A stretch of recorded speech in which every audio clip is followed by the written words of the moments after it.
What's going on, everybody? This is Jack Danher 2001 here, and I'm here with a unboxing review of the Plarail 200 2000 Series Shinkansen or Bullet Train.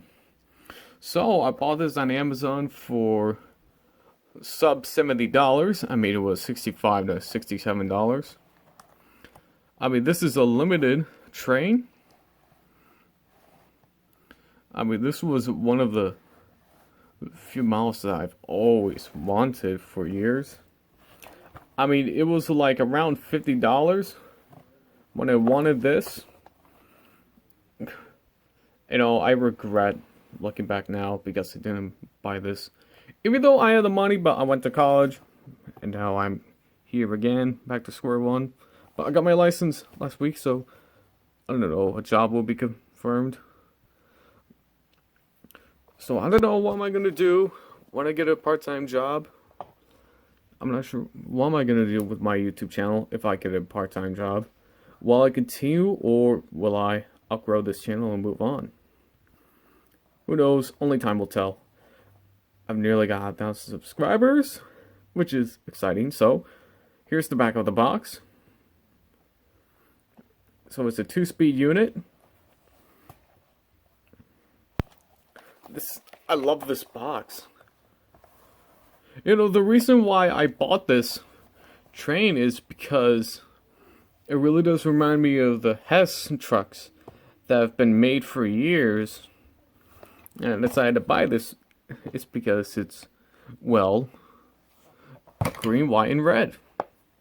But even though it's green, and even though it has red wheels, but the color wheels, I think the reason why they set up with color wheels is because they want to impress the children. They want to impress this stuff for Japanese kids and to make a world for people all around the world. Whatever. So let's go ahead and unbox this thing. This will be in fast motion.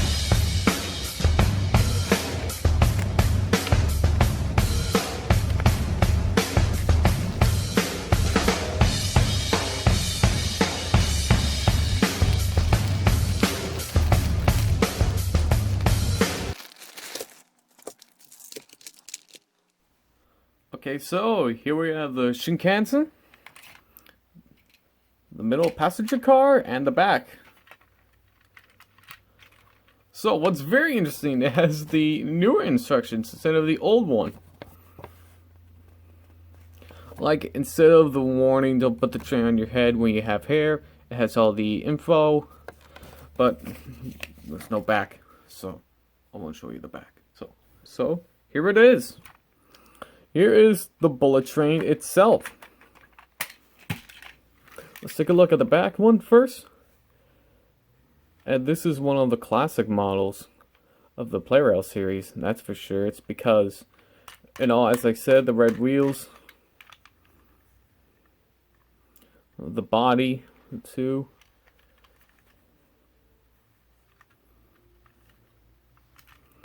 You know, I really do like this model.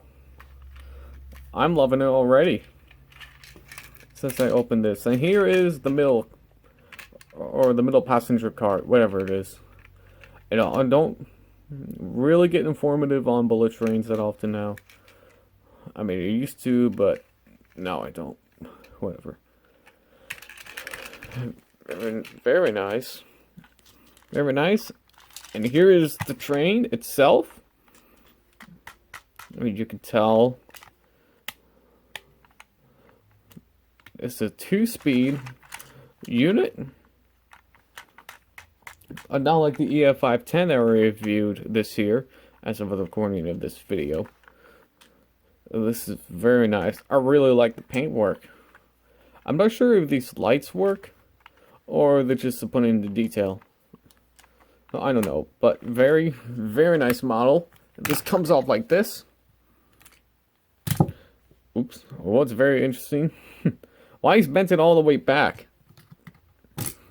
I gotta use my muscle for it.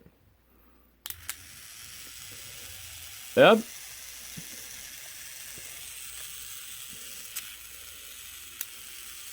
And it is in fact 2-speed, which is very cool. You know, I really wish that Mattel would keep the same quality models, just like Plarail has done for years. It's like, you know, as the Leo Kim video discussion about the modern Thomas trains, you know, the Trackmaster 2 models, he said they're just like roller coasters instead of real trains. The Thomas and Friends franchise needs a massive shake-up. They've got to get back to basics. They've got to go and look at what made Thomas great. You've got to get back to characters where you had some friendly characters and you had other characters which weren't that friendly. That's what made Thomas great. We've got to get back to toys that are like train sets, that emulate Sodor Island and not roller coasters, and not fantasy places or things that you never see in the franchise. And I think the most dangerous branch line on Sodor Island was the one that led away from Sodor Island. They've got to get back on the Sodor Island and stay there. And if the writers are struggling for ideas on where to take Thomas and Friends, why don't they go forward a touch and introduce Pip and Emma, who are based on the British Rail Class 43 high-speed passenger train, or in Australia we'd recognise that style of train as the XPT. The hardcore Thomas fans love Pip and Emma. They're making custom toys of these trains. They're also replicating the stories that Pip and Emma were in, or making their own stories around them. It seems a logical place to go. There's no harm in going forward in time and telling stories. As for why we haven't gone there, I really don't understand. I mean, Plarail never change. But even though they change, you know, from motors and the coupling hooks, but their models focus more on the real life designs. They never change. And they never change the models. They never change the track. They just remain the same. The merchandise of Plarail remains the same. But as for Mattel, they made changes in the worst way possible, I would say. So, let's go ahead and give this train its run.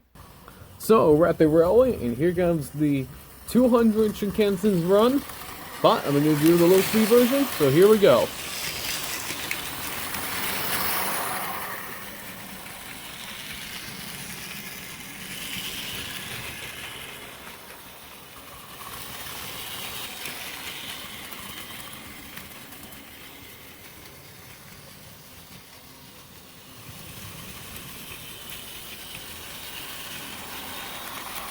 Here's the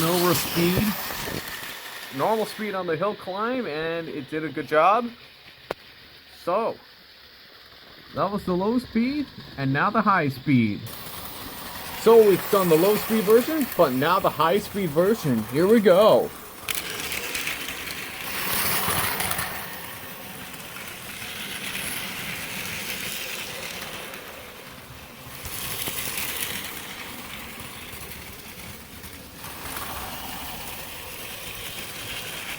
So here's the hill climb of the high speed, and of course, it was a success. It's a nice job by the train. So YouTubers, there it is, the boxing review of the Plarail 200 2000 Series Shinkansen. Now the reason why I bought this is because I want this train as to be my Christmas train. So, enjoy the Hess group that I got from my grandfather after he died. And this looks like a Hess train because of the green and white and the red wheels. I think it will fit in pretty well. If I get my Christmas stuff out, which won't be for the next couple of months. So, what do I think of this Plarail model? I think they did a really nice job, even though these lights don't work. But all in all, it's a great model. No, even though, as I said in the beginning of the video, as I said, the Plarail never changed their models. They seriously never changed the models. Even though there were some redesigns, even though they switched from C batteries to AA batteries, it's because AA batteries are cheaper, and they're smaller, and are more efficient than C batteries. But they never changed the tracks. And sometimes they never change the models. They use some older models as limited time trains, And the quality of these trains are still great. Made in Thailand and Vietnam. But they make great stuff. They have been making great quality toys for years.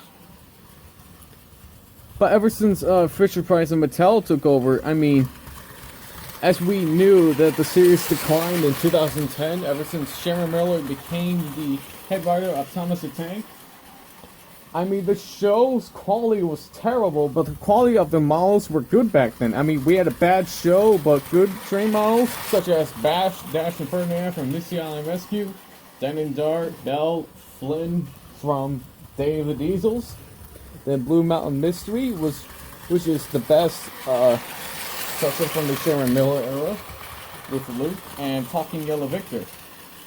And then 2013 came in, and the quality of the show became good again. I mean, Connor, Caitlin, Steven were good Trackmaster models. Ever since 2014 came around, it's all changed from the Trackmaster to Trackmaster Revolution, or as I like to call it, Trackmaster 2. So yeah, that's when the models start to decline and the show's quality starts to rise. If you know what I mean. Ever since 2018 came along with Big World, Big Adventures, the quality of the show has declined, and the toys still had declined in quality. So now, Thomas the Tank Engine is a bad show, and the merchandising is still terrible for 6 years. We went from good quality train models. Let me show you an example. We went from this. This is a Fisher-Price Trackmaster Stepney with newer wheels, painted the same, and a Tommy drive unit. We went from this to this. You can see the difference of the quality of these two train models. Yeah, quite strange. I took the side rods off of this Trackmaster 2 Raoul because it was very disappointing and very stupid. I mean, yeah, we went from great quality to bad quality. I mean, what's great about these Trackmaster models when they're not on, you see they click while they turn on, that's because the motor is not turned on. When you don't turn them on, they're freewheel. That's always a positive thing for these models. What's going on with the Trackmaster 2 models? They don't run very well, they're not backwards compatible, and even while they're switched off, they don't freewheel at all. Only if you take off the gear that's on the motor, they'll be freewheel, but the train won't run very well. So yeah, but what's going on with Plarail, they never changed the quality of their train models. They never changed the quality. They're still freewheel. They're still on the best quality possible, and Plarail will still continue to make good train models until the time has come. I mean, who knows how long Plarail would last. I mean, they last for 60 years plus, which is very surprising and impressive. Of how their success has been going on for years, from Japan and around the world. So this was one of the older Shinkansen trains back in Japan, and the 200 Series Shinkansens were retired in 2013. I believe these came along in the 1980s, correct me if I'm wrong, but I think these trains came along in the 1980s to expand the railway. And not this bullet train model, and the other one that has a short nose, you know, kind of like here or something. That was the last of the 200 Series Shinkansen before they were discontinued. But the memories will live on for a long time and forever. And remember being the best train models ever done, especially in toy form. So that is it for the end of this video of this unboxing review of the 200 Series Shinkansen. This is Jack Danaher 2001 here saying thanks for watching, and I'll see you soon.